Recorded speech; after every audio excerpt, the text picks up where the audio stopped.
ছোট্ট একটি সূরা সূরাতুল আসর আমি তিলাওয়াত করেছি। এই সূরাতুল আসরে আল্লাহ তাআলা অত্যন্ত মর্তবা সম্পূর্ণ 4টি বিষয়ের কথা বলেছেন।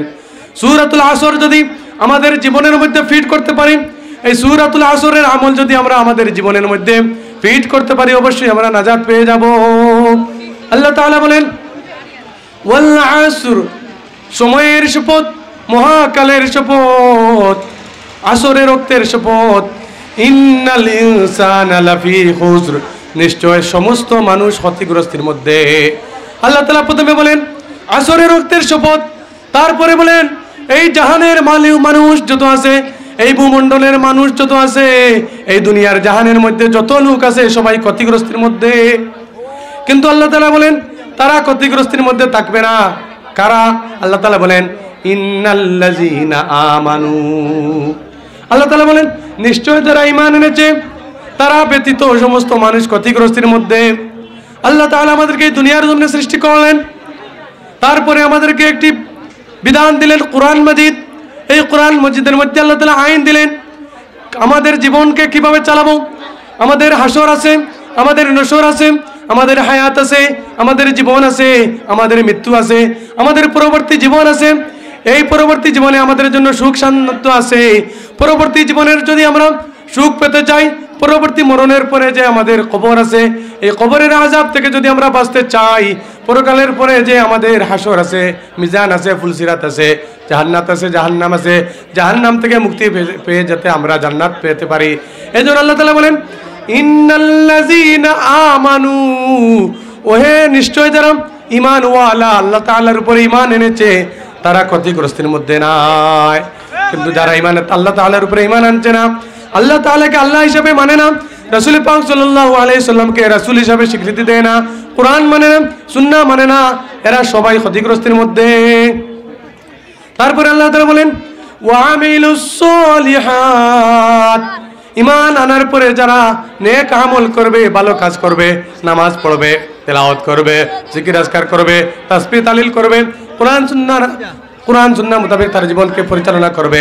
আল্লাহ তাআলা বলেন ইন্নাল্লাযীনা আমানু ওয়া আমিলুস সলিহাত, ঈমান আনার পরে যারা নেক আমল করবে, আমলে সালেহ করবে, অবশ্যই অবশ্যই আল্লাহ তাআলা তাদেরকে ক্ষতিগ্রস্ততা থেকে বাঁচাবেন। এই ক্ষতিগ্রস্ত বলতে কি বোঝা যায়? আল্লাহ তাআলা কবরের আযাব থেকে আমাদেরকে বাঁচাবেন, জাহান্নামের আযাব থেকে আমাদেরকে বাঁচাবেন, সাকরাতের আযাব থেকে আমাদেরকে বাঁচাবেন। মৃত্যু পরবর্তী জীবন, এই যে কবর, কবর হবে আল কাবরু রাউযাতুম মিন রিয়াজিল জান্নাহ, কবর হবে কারোর জন্য জান্নাতের বাগান। আও হুফরাতুম মিন হুফারিন নার, কারোর জন্য কবরটা হবে জাহান্নামের গর্ত, কারোর জন্য এই কবরটি হবে সাপ বিচ্ছুর ঘর, কারোর জন্য এই কবর হবে অন্ধকারের ঘর, কারোর জন্য এই কবর হবে আযাব শাস্তির ঘর, আর কারোর জন্য এই কবর হবে রাউযাতুম মিন রিয়াজিল জান্নাহ। যারা দুনিয়াতে থাকতে নেক আমল করবে, আল্লাহ তাআলার উপরে ঈমান আনার পরে নেক আমল করবে, আমলে সালেহ করবে, তাদের জন্য এই কবরটি হবে রাউযাতুম মিন রিয়াজিল জান্নাহ।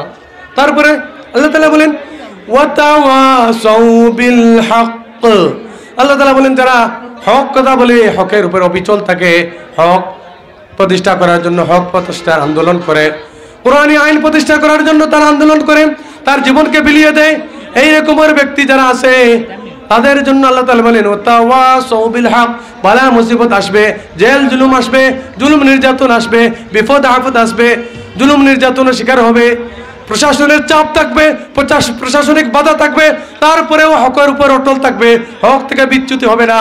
আল্লাহ তাআলা বলেন তাদেরকে আমি সুসংবাদ দিলাম, তারা হলো জান্নাতুল ফিরদাউসের উত্তরাধিকারী। ওয়া তাওয়াসাউ বিস সবর, আল্লাহ তাআলা প্রথমে বললেন ঈমান যারা এনেছে তারা ক্ষতিগ্রস্তের মধ্যে নয়। 2 নম্বরে আল্লাহ তাআলা বললেন যারা নেক আমল করে তারাও ক্ষতিগ্রস্তের মধ্যে নয়। 3 নম্বরে যারা হকের উপর থাকে তারাও ক্ষতিগ্রস্তের মধ্যে নয়।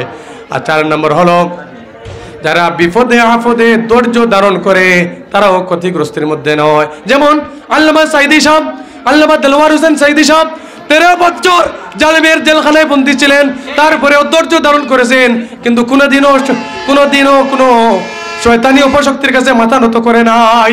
আমাদের উপরেও যদি বাধা শক্তি আসে, আমাদের উপরেও যদি বিপদ আপদ আসে, আমাদের উপরেও যদি বালা মুসিবত আসে, আমাদের উপরেও যদি প্রশাসনিক কোনো কোনো চাপ আসে তারপরেও আমরা ধৈর্য ধরবো, সবর করব, তারপরেও বাতিলের কাছে কোনোদিন আপোষ করব না। আজকে আমি একটি স্ট্যাটাসে দেখলাম, আমি ভারতের নরেন্দ্র মোদীকে আমি উদ্দেশ্য করে বলতে চাই, এই নরেন্দ্র মোদী তুমি সাবধান হও, সাবধান। তুমি মনে করছো বাবরি মসজিদ ধ্বংস করে বাবরি মসজিদ ভেঙে তুমি রাম মন্দির করেছো, তুমি রেহাই পেয়ে গেছো। সাবধান, তুমি রেহাই পাও নাই। এই দুনিয়ার জমিনে যদি তুমি রেহাই পেয়ে যাও, আখিরাতে আল্লাহ তাআলার হুকুম থেকে তুমি, আল্লাহ তাআলার আযাব গজব থেকে তুমি রেহাই পাবে না। এখন তুমি পায়তারা করছো দারুল উলুম দেওবন্দ নিয়ে। খবরদার, খবরদার, দারুল উলুম দেওবন্দের উপরে যদি তোমার শকুনের চোখ পড়ে, তোমার চোখ আমরা উপড়ে ফেলবো। তারপরেও আমাদের জীবনের সমস্ত শক্তি দিয়ে দারুল উলুম দেওবন্দকে আমরা রক্ষা করব। তারপরেও আমরা আমাদের জীবনকে বিলিয়ে দিব, আমাদের তরতাজা রক্ত দিব। তারপরেও ইসলামের উপরে, কোরআনের উপরে, হাদিসের উপরে যদি কোনো আঘাত আসে আমরা মেনে নিতে পারবো না, পারবো না, পারবো না। আমাদের জীবন যদি চলে যায় যাও, আমাদের যদি জীবন চলে যায় যাও, আমাদের জুলুম নির্যাতন আসে আসুক, বালা মুসিবত আসে আসুক, তারপরে সত্য কথা বলবো, সত্য পথে চলবো, সত্য কথা বলে আমাদের জীবনকে কুরবান করব। এরপরেও আমরা বাতিলের কাছে আপোষ করব না। আল্লাহ তাআলা আমি যে কথাগুলো বললাম এর উপরে আমল করার তৌফিক দান করেন।